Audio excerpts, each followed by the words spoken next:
Le grand dialogue. Sigikafoba. Le grand dialogue de l'émission de débat du studio Tamani sur votre radio. Cheniberi. Halud Maudi. Cheniberi. Sigikafoba. Le grand dialogue. Comme tous les vendredis, mesdames et messieurs, aujourd'hui c'est le forum de la presse des journalistes qui donnent leur point de vue sur l'actualité qui a marqué la semaine, en tout cas l'essentiel de l'actualité. Nous parlerons ce soir de la sécurité, de la rentrée scolaire et si le temps nous le permet, de la grève des magistrats. Nos invités sont Hassan Koné de NotreNation.com et le journal Arc-en-Ciel, Lamfia Sinaba, journaliste écrivain, Badou Escoba du Carrefour et Mamoudou Bokoum, journaliste et coordinateur régional de l'URTEL à Mopti. Je suis Mohamedou Touré, mesdames et messieurs, bonsoir et bienvenue. Le grand dialogue. Alors je le disais, on va commencer par la sécurité. 27 civils tués à Ménaka cette semaine, 7 militaires tués à Mopti, 120 parachutistes déployés à Ménaka et on parle du cessez-le-feu avec la milice d'Anna Amassagoul. Alors à vous, Lamfia Sinaba, que pensez-vous de la situation sécuritaire? Comment évolue-t-elle? Elle évolue de façon négative, il faut le dire, parce qu'en une semaine, autant de morts, c'est comme s'il y a une sorte de comment on appelle le mot, la violence, la recrudescence de la violence, et cette recrudescence intervient à un moment où on veut vraiment aller de façon progressive dans la mise en œuvre de l'accord. C'est là où les acteurs impliqués dans la mise en œuvre de l'accord, l'ensemble des acteurs, que ce soit des signataires au niveau malien, que ce soit les partenaires à l'étranger, les partenaires internationaux, que chacun vraiment se mobilise davantage, parce qu'il y a ceux qui ne sont pas pour la paix, qui sont aussi de l'autre côté, qui font tout pour ça. Et je pense que cette recrudescence-là doit s'expliquer aussi par cette volonté de torpiller l'évolution, parce qu'on se rappelle, il y a quelques semaines, c'était le secrétaire général adjoint de l'ONU était là. Il a dit qu'il veut des résultats concrets, de progrès dans la mise en œuvre de l'accord d'ici 6 mois. Et s'il y a des actions comme ça, c'est de nature vraiment à remettre en cause les acquis, surtout que c'est des acquis qui sont vraiment assez précaires. D'accord. À vous, Hassan Koné, quelle analyse faites-vous de cette situation? Oui, et merci. Moi, je interprète cette situation comme c'est un coup de gong, comme c'est pour nous dire que la récréation est terminée, parce qu'on a vu pendant la période des élections, la période de la campagne, la période même des votes, il y avait vraiment une accalmie. On avait même eu l'impression qu'on n'allait plus parler d'insécurité au Mali. Mais malheureusement, depuis quelques jours, on constate qu'il y a une certaine recrudescence, comme si c'est un signal qu'on voulait donner à l'État du Mali pour dire que la récréation est terminée. On reprend nos activités. Est-ce que les bandits armés, les présumés terroristes, ont voulu également observer une pause pendant la campagne pour reprendre maintenant? Oui, bon, c'est tout ça la complexité de ce dossier. Parce qu'on a eu l'impression qu'il y a même eu un deal pendant la période électorale. Et effectivement, pendant la période électorale, il n'y a pas eu de mouvement, il n'y a pas eu d'action sur le terrain. Et subitement, après l'investiture, après tout ce qu'on sait, et on sent une recrudescence, comme s'ils veulent rappeler à quelqu'un que, bon, on est là, on existe. Ne pensez pas que nous avions vraiment arrêté d'être en mouvement. D'accord. Voilà un peu le problème. Et en même temps aussi, bon, comme les Bambara le disent, Dundou Golbatoyes a blattement fanamassé, quoi.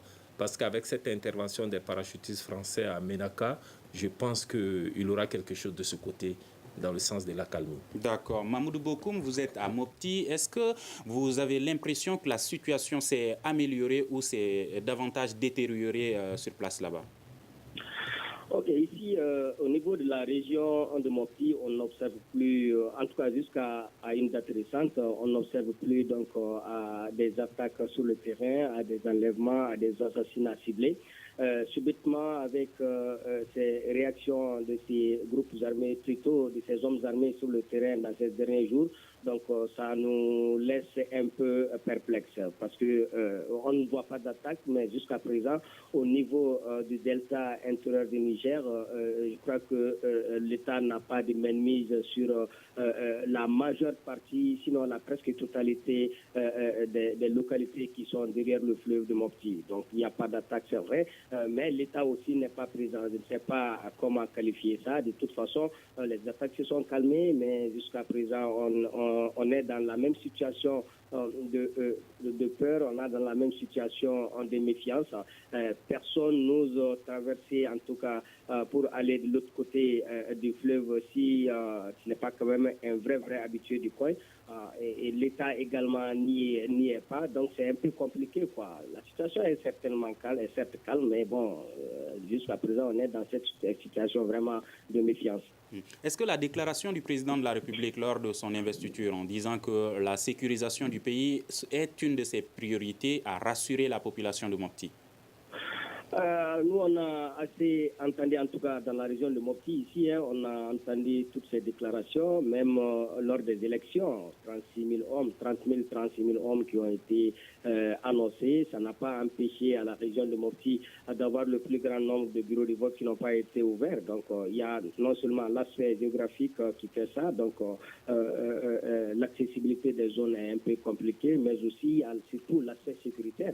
Donc, ces déclarations, on en a entendu dans la région, mais ça continue toujours. En tout cas, les déclarations ne nous rassurent plus. Nous voulons des actions concrètes. D'accord, Lamfia Sinaba. Est-ce que vous pensez que cette situation est prise sérieusement en compte par le gouvernement?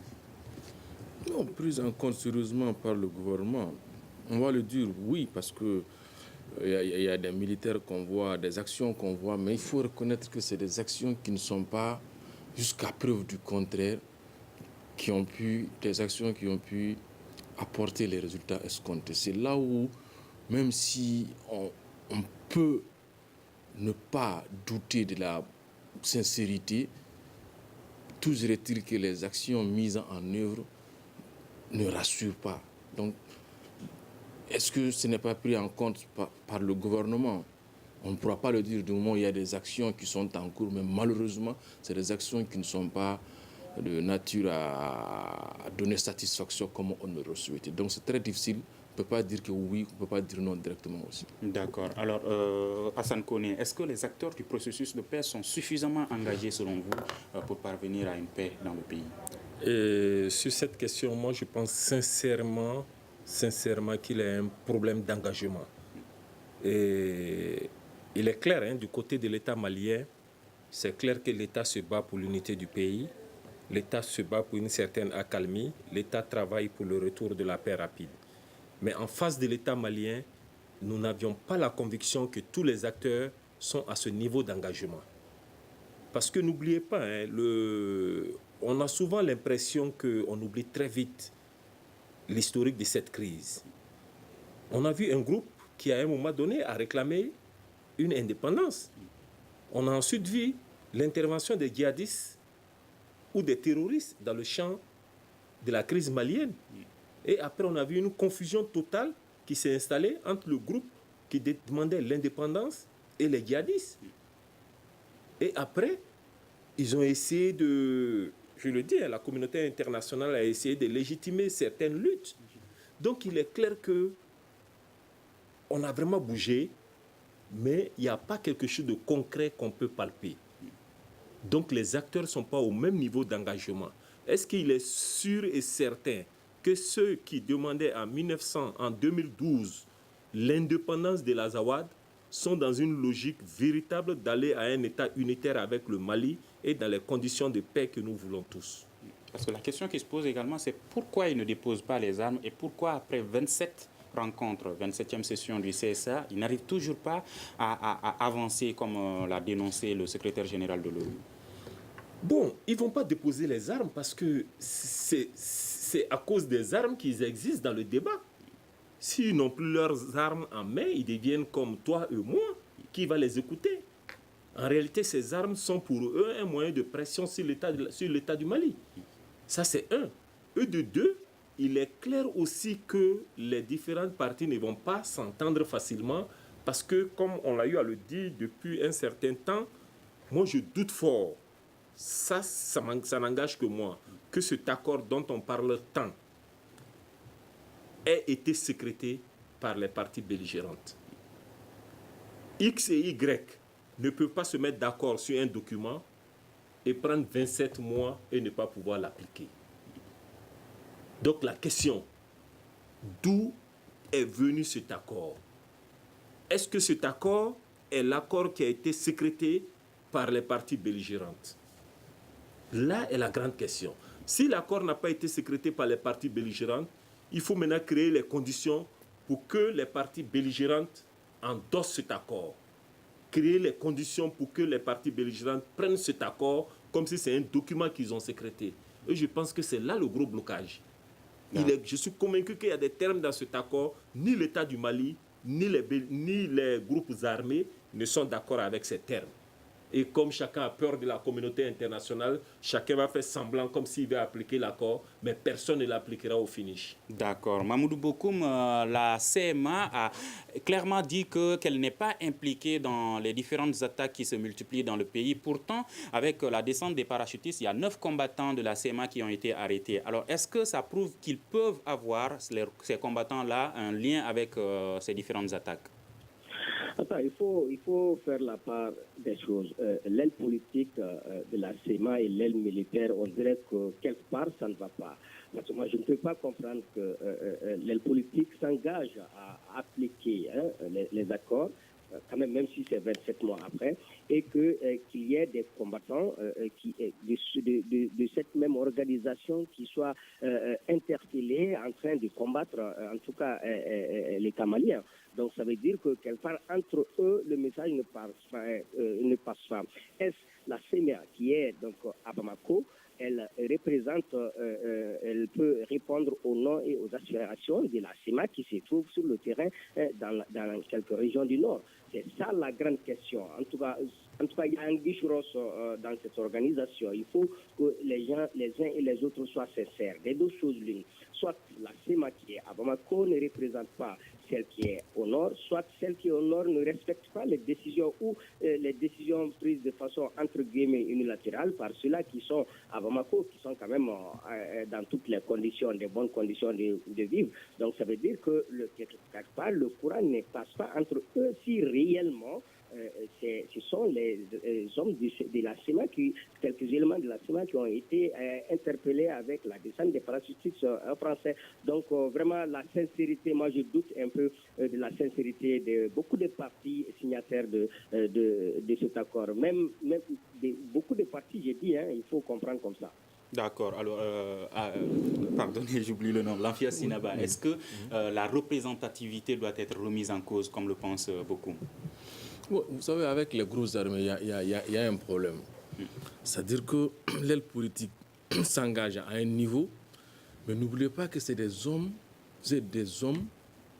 qui sont armés, qui sont dans la brousse, arrivent à un moment donné, s'il y a rupture, je ne vais pas citer de nom de groupe, mais on se rappelle, il y a plusieurs attaques qui ont été menées par des éléments isolés de ces grosses armées-là, parce que tout simplement, les responsables à un niveau n'acheminaient pas les ravitaillements.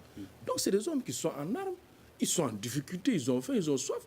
À un moment donné, ils se lèvent, ils vont braquer un véhicule, et avec ce Tarzan-là, ils font quelques jours de mouvement avec ça. En réalité, l'un des gros problèmes, c'est cela aussi. Le fait que c'est des gens qui sont là, qui sont armés, mais qui ne sont pas dans les conditions. Quand ça ne va pas, ils vont braquer quelque part. Très souvent, on dit attaque terroriste, mais en réalité, c'est des attaques menées par des éléments isolés de ces grosses armées-là. Et la plupart des cas, lorsque les forains autres voyageurs ou encore citoyens ne refusent pas, obtempèrent, il n'y a pas, très souvent, il n'y a pas de perte en vie humaine. Ces éléments des enlèvements, pas d'enlèvement, on enlève l'argent, on les rançonne, on les enlève, on les dépouille, c'est le mot que je cherchais, mais on ne les tue pas. Très souvent, c'est comme ça. Donc, je pense qu'à ce niveau, la question de la représentativité, ça pose beaucoup. C'est pour cela qu'il faudrait qu'on aille vite, qu'on sorte de cette situation-là. Comme vous l'avez dit tantôt, qu'on les désarme. pour les désarmer, il faudrait qu'on aille au processus de DDR. Malheureusement, ça devait être l'un des aspects dès le début qui n'a pas vraiment été appliqué comme il faut. Maintenant, puisque l'ensemble des acteurs sont unanimes là-dessus, qu'il faut appliquer les accords, qu'il faut appliquer l'accord et qu'il faut aller de façon prioritaire, par priorité. Je pense que l'une des priorités aujourd'hui, c'est de cantonner ces hommes et les désarmer et vraiment procéder véritablement au processus de DDR. Est-ce que vous pensez, comme Hassan Koné, qu'il y a lieu de remettre en cause également l'accord pour la paix? Bon, moi je pense que si on joue avec l'intelligence nécessaire et la bonne volonté, la bonne foi, en ayant en tête que l'objectif final, c'est le Mali est indivisible. Je pense qu'il y a certains termes, c'est une question de contenu. Parce qu'on se rappelle, quand l'accord a été signé le 15 mai, il y a certains acteurs, pour ne pas dire les principaux acteurs groupes armés, ce n'est pas pour dénigrer les autres, n'ont pas signé. Il a fallu qu'il y ait d'autres négociations pour qu'ils viennent signer encore le 15. Donc, s'il y a des éléments du genre qui entrent en ligne de compte quelque part, ça peut aussi amener des frustrations, ça peut amener des blocages. Parce qu'on se rappelle, il y avait un document qui avait circulé, là où on demandait à ce qu'il y ait 80 ou 90% des éléments des forces armées au niveau du Nord, que ce soit des éléments de l'Azawad. Qu'est-ce qu'on a fait? On a fait un jeu de mots. Au lieu de dire 90 ou 80%, on a dit majoritairement. Et au lieu de dire l'Azawad, on a des raisons du Nord. Donc pratiquement, ça revient au même. Et ce qui sous-entend quelque part, quand on regarde les termes de ce document-là, qui fait référence à la langue, à l'autonomie et probablement à autre chose. Donc je pense qu'il y a des petits pièges aussi qui font que lorsqu'on se retrouve, si on ne met pas le Mali au-dessus de tout, ça risque d'amener des blocages. D'accord. Hassan, quand on voit ce processus, est-ce qu'on sait où est-ce qu'on doit aller? Est-ce qu'on n'a pas l'impression de voir un jeu de ping-pong où, du jour au jour, on fixe des règles et une stratégie? Et moi, je pense sincèrement que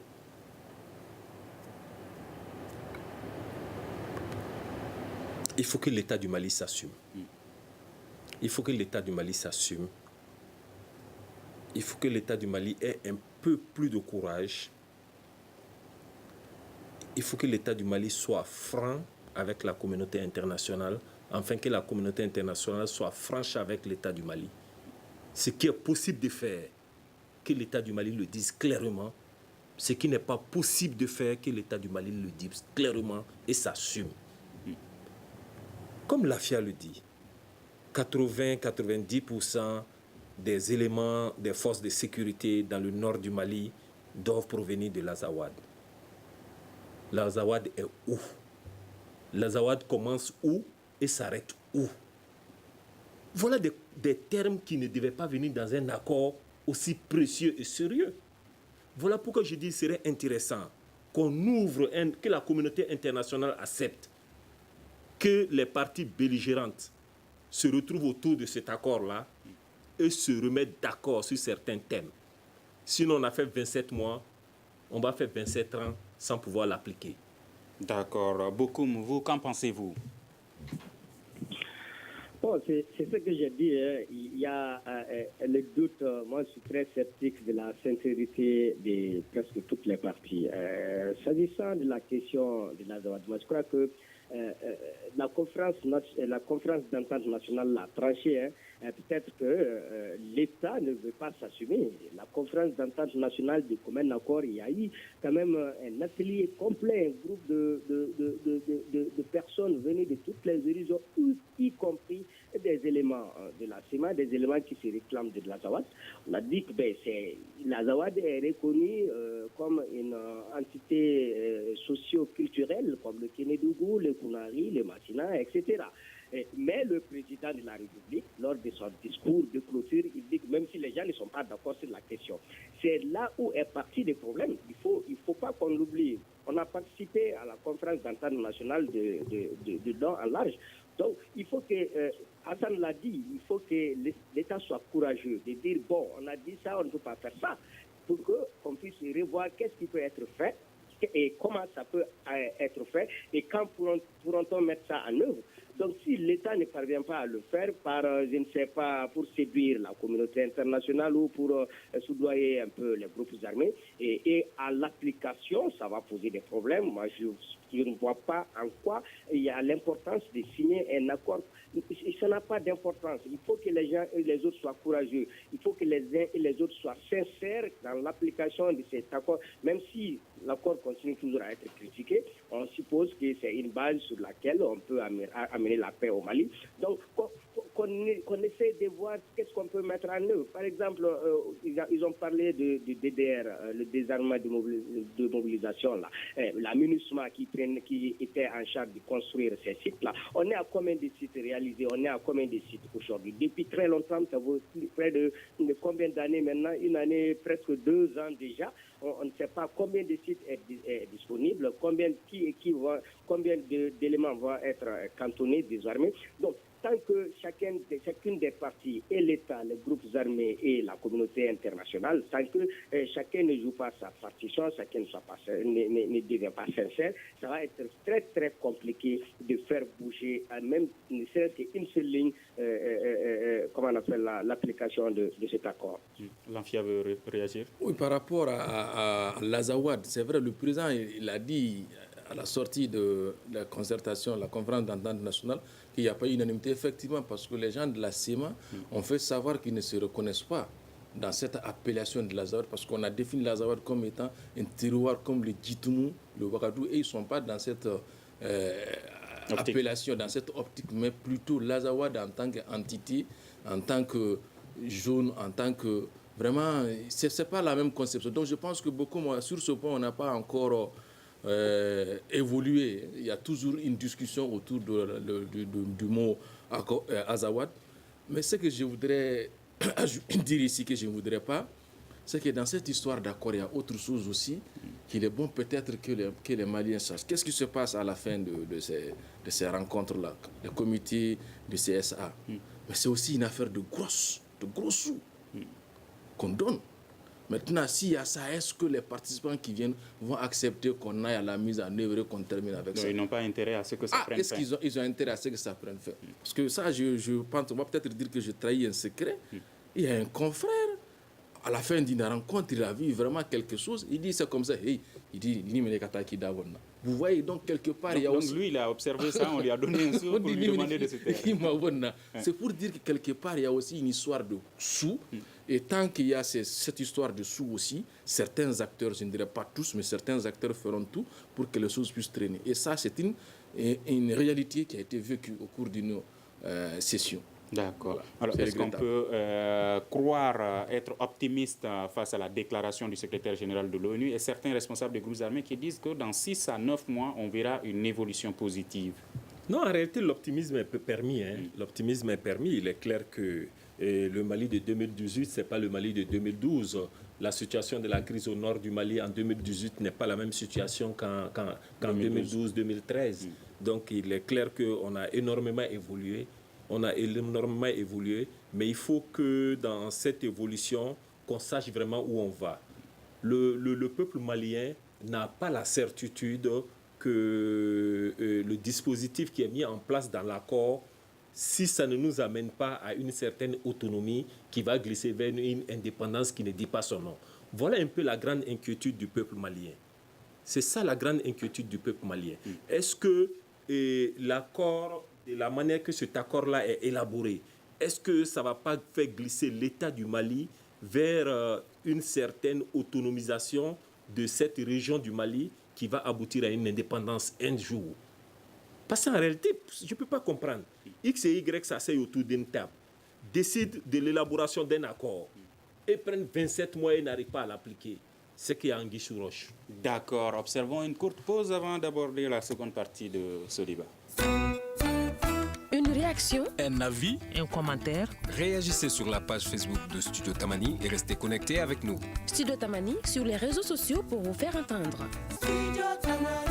le forum de la presse. Et pour cette seconde partie, nous allons aborder la rentrée des classes des écoles qui restent fermées, des enfants qui n'arrivent pas à aller à l'école, les enseignants qui refusent de partir dans des zones où l'État n'est pas présent, alors que l'État appelle ses enseignants à partir, notamment la zone la plus concernée est la région de Mopti. Mamoudou Bokoum, est-ce que vous pouvez nous en parler un peu? Bon, par rapport à l'ouverture, et je rebondis sur la dernière phrase de Hassan qui dit que le Mali de 2012 n'est pas le Mali de 2018 et la crise au nord de 2012 n'est pas la crise au nord de 2018. Mais il faut que je lui rappelle que la crise aujourd'hui au centre de 2012 est 1000 fois meilleure que la crise aujourd'hui de 2018 au centre du Mali. Donc ce qui fait que même ces écoles, le sujet qu'on est en train de débattre, ce deuxième sujet-là, l'ouverture des classes c'est le lundi, il y a plus de 200 écoles qui sont fermées dans la région de Mopti à cause de l'insécurité. Deuxièmement, c'est vrai, il y a eu des rencontres, des forums où les chefs de village, les chefs traditionnels, les leaders quand même de quelques villages se sont engagés à ouvrir presque une centaine d'écoles. C'est une très bonne chose. Mais on va rester à voir comment ils vont le faire parce que les enseignants avec lesquels j'ai échangé, ils ont dit net, ils ne partent pas.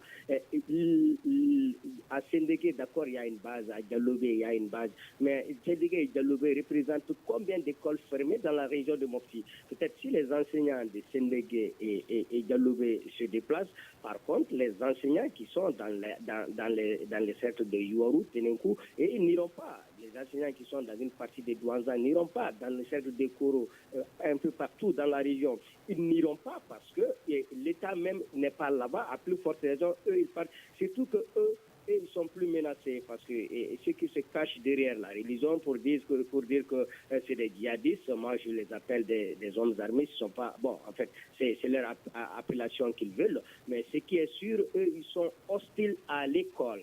Ils sont hostiles à les administrations, certes, mais ils sont plus hostiles à l'école que tous les autres secteurs.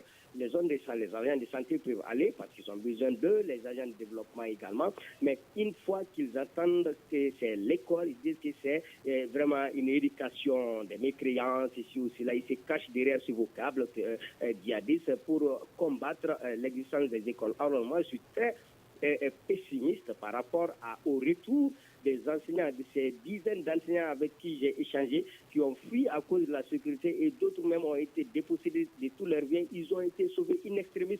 Je vois difficilement que ces enseignants retournent dans leur zone pour aller enseigner encore. D'accord. L'Anfia, êtes-vous optimiste ou pessimiste par rapport à la rentrée scolaire qui devrait être effective cette année sur tout le territoire? J'allais être optimiste si vraiment l'administration était présente, si les forces armées et de sécurité étaient présentes sur le terrain. Malheureusement, tel n'est pas le cas dans la plupart de ces zones-là. Et ça répond à l'autre aspect, l'autre volet de votre question quand vous disiez est-ce que l'État fait quelque chose?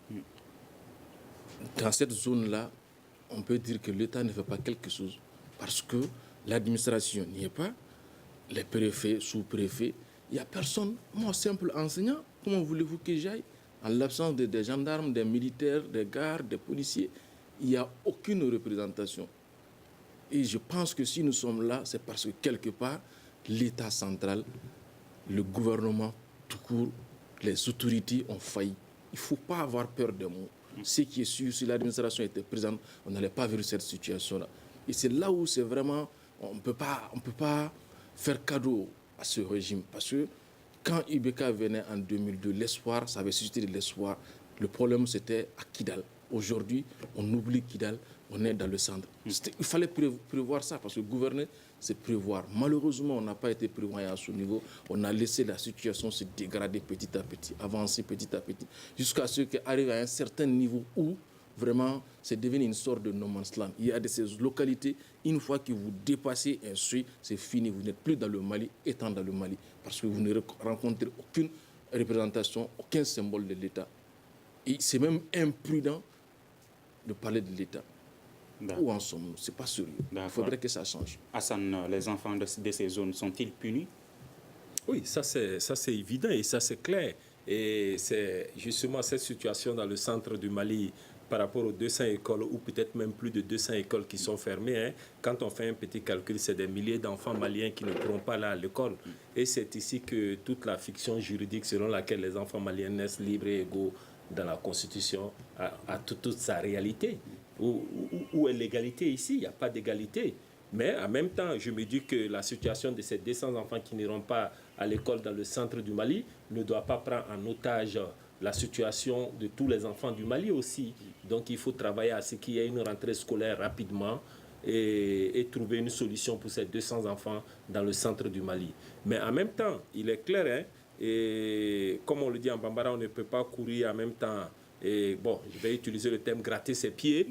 Et il est clair que la situation dans le centre du Mali peut s'expliquer parce qu'on est bien d'accord qu'à un moment donné, le dispositif sécuritaire du Mali ne pouvait pas faire face à cette situation. Et comme on dit de plus en plus qu'il y a des recrutements, il y a des formations, on espère qu'au bout d'une année, l'État pourra avoir les forces de sécurité à hauteur de souhait et reconquérir sa gouvernance sur tout le territoire du Mali. Parce que c'est clair, quand l'État ne sera pas dans ces zones-là, aucun enseignant n'ira se mettre en danger. Et ont-ils raison? Les enseignants ont raison. Les enseignants ont raison. Mais je ne pourrais même pas enseigner. Mais pourquoi aller me faire tuer? Non. Je ne peux même pas enseigner. Je vais parce que j'ai une mission d'enseignement. Je vais m'installer, je ne peux même pas enseigner. D'abord, les enfants ne viendront pas en classe parce que les parents d'élèves sont menacés par ces individus-là. Et si les enfants venaient en classe, c'est l'enseignant qui est menacé par ces individus. Donc, ce n'est pas la peine d'y aller. Ce n'est pas la peine d'y aller. S'il y a une sécurité qui est assurée, et c'est clair, aucun enseignant ne pourra refuser d'y aller. Ils ont raison, ils ne peuvent pas aller se mettre en insécurité totale. D'accord.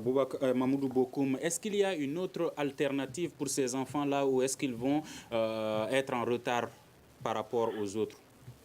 Bon, il faut que l'État prenne sa responsabilité. D'accord, les partenaires sont là pour nous aider. L'État est absent pour l'appuyer. Il y a des communes où il y a une base militaire et dans cette commune, on ne peut pas monter les drapeaux de l'État. La commune précisément de Fakala. Donc, c'est pour vous dire combien, là où on ne peut pas monter les drapeaux du pays, est-ce qu'un enseignant peut aller enseigner là-bas? Et de surcroît, il y a une base militaire dans cette commune-là. Donc, il faut faire extrêmement attention. Une base militaire de l'armée malienne ou... De l'armée malienne est précisément à Sofara. Pour qui connaît la région, le cercle de Guinée, Sofara, c'est dans la commune de Fakala. Là-bas, on ne peut pas monter les drapeaux, on les a menacés et le maire est d'accord, tout le monde est d'accord que personne ne monte le drapeau dans la cour de la commune, de la mairie. Donc c'est pour vous dire combien les gens ont peur. Là où on ne peut pas monter un drapeau simplement, est-ce qu'un enseignant peut aller dans une brousse où il n'y a personne, il n'y a pas l'État, il n'y a pas la gendarmerie, encore moins la police ou l'armée?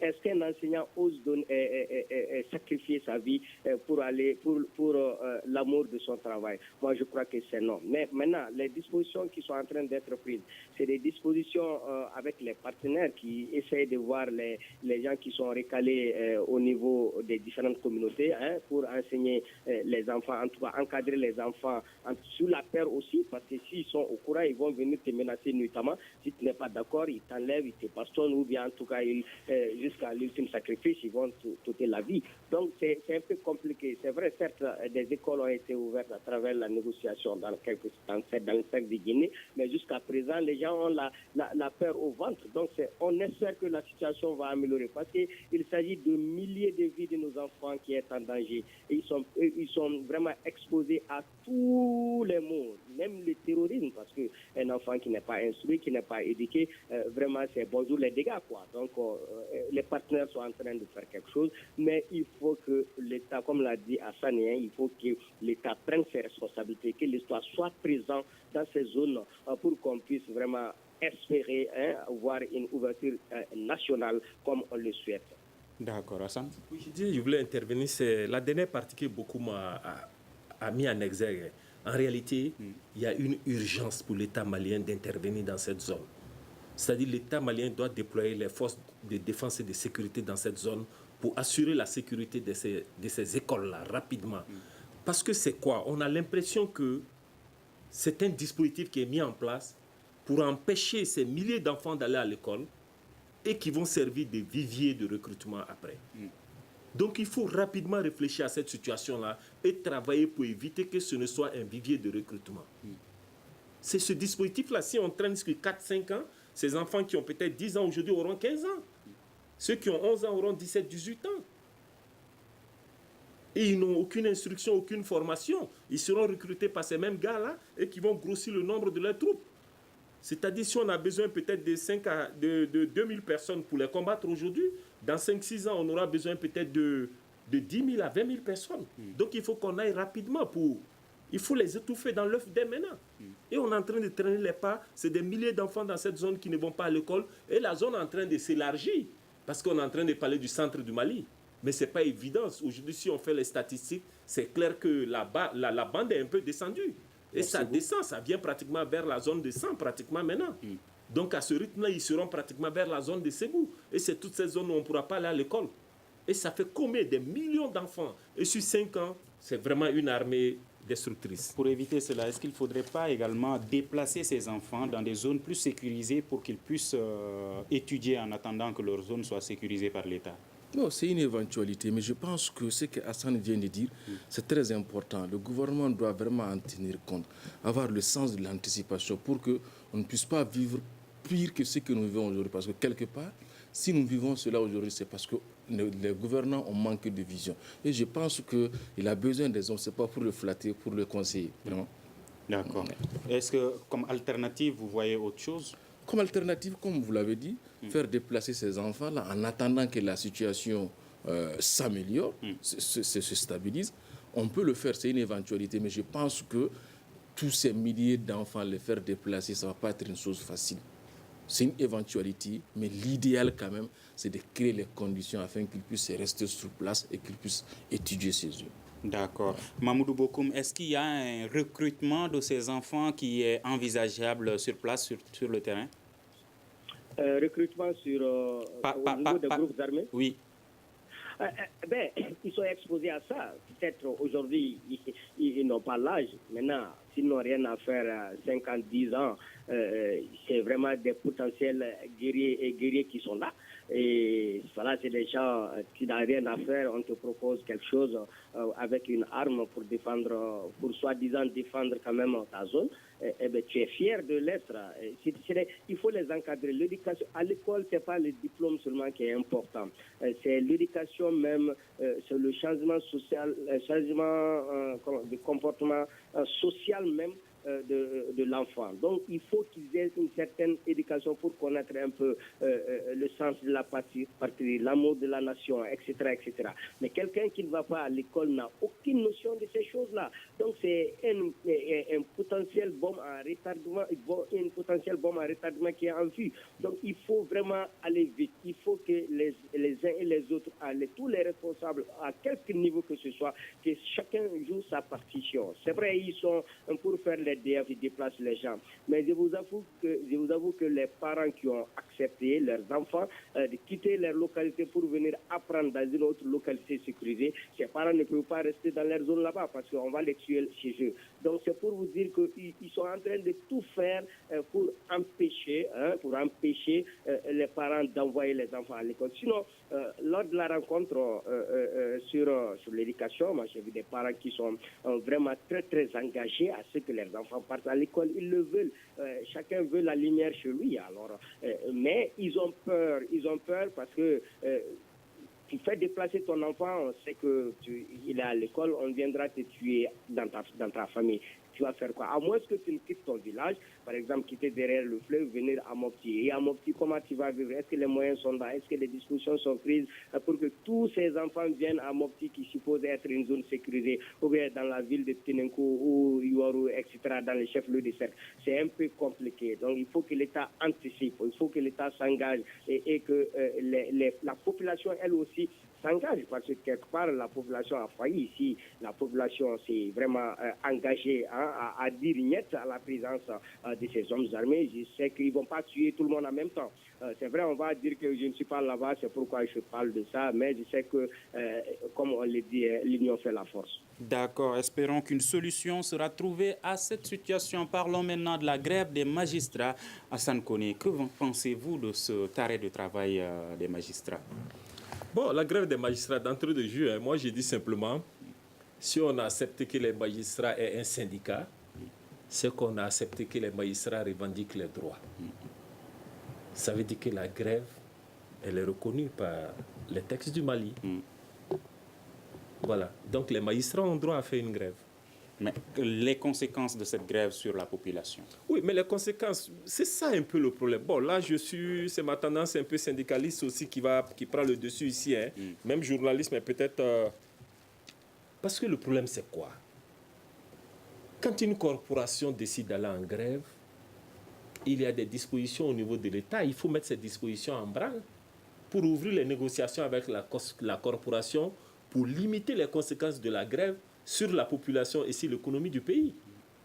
Mais ça fait combien de temps que ces beaux magistrats sont en grève dans la République du Mali et on a l'impression que personne ne veut leur donner une oreille attentive.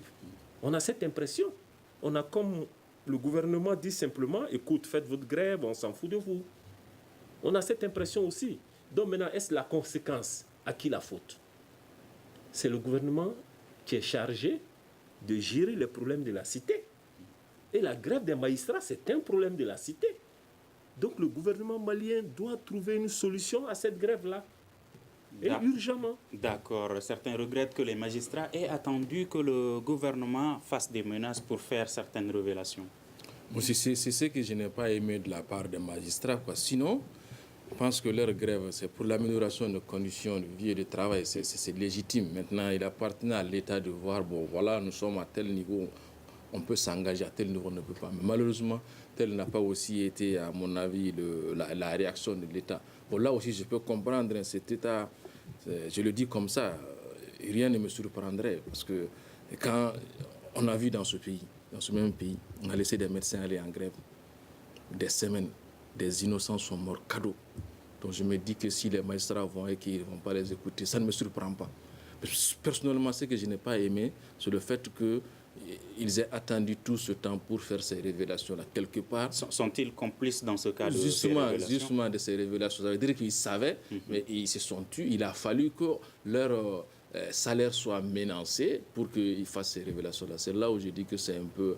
Tout ça, ça se fait au détriment du peuple. Or, et l'État et les magistrats, tout le monde, chacun à son niveau, doit évoluer, doit exercer, doit s'engager afin que le peuple puisse avoir une satisfaction, qu'elle soit morale ou encore financière, quelle que soit cette satisfaction. Mais malheureusement, j'ai eu l'impression qu'il y a une sorte de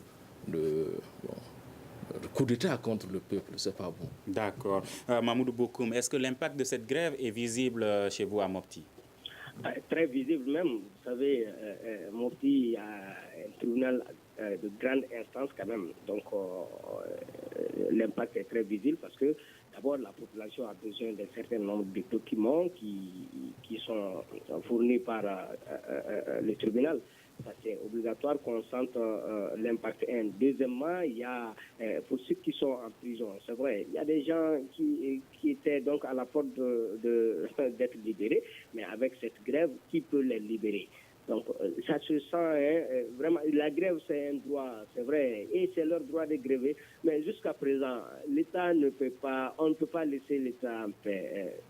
Je ne peux pas comprendre que toute corporation qui fait une grève, il faut que cette corporation aille jusqu'à menacer l'État pour que l'État essaye d'enclencher une négociation. Ça, ce n'est pas bon, ce n'est pas normal pour un État vraiment sérieux entre griffes. Il faut anticiper les choses. Donc, les magistrats aussi, les magistrats et l'État, bon, la population a compris que c'est des complices. Vous savez ce que l'État fait, nous savons ce que vous faites. Si vous ne faites pas ça, nous allons dénoncer ça. Vraiment, en tout cas, ça a été décrié par tout le monde, leur attitude vraiment qui n'a pas été, entre parenthèses, responsable. Le fait d'attendre à ce moment pour faire des dénonciations. Des révélations, d'accord. Voilà. Alors, vraiment, 30 secondes à vous. L'État doit s'engager à résoudre tous ces problèmes qui concernent la société. 30 secondes. Est-ce que cela montre qu'aujourd'hui que les magistrats couvrent l'État et ne sont pas au service de la population? Mais la situation est très grave. C'est-à-dire, l'analyse que nous autres nous faisons de cette révélation-là, peut-être on n'a pas eu la même analyse du côté des magistrats. Sinon, ils n'auraient jamais dû poser cet acte-là. Parce que c'est comme si les magistrats disent au gouvernement, donnez notre part, sinon nous allons vous mettre sur la place publique. Parce qu'on sait que ce n'est pas sûrement le seul dossier qu'ils ont. Ils ont plusieurs cas. Et maintenant, ils vont utiliser ça pour la menace contre le gouvernement, pour avoir gain de cause par rapport à leurs revendications. Et c'est ce qui n'est pas normal. Le magistrat est censé être là pour protéger la moralité de la société.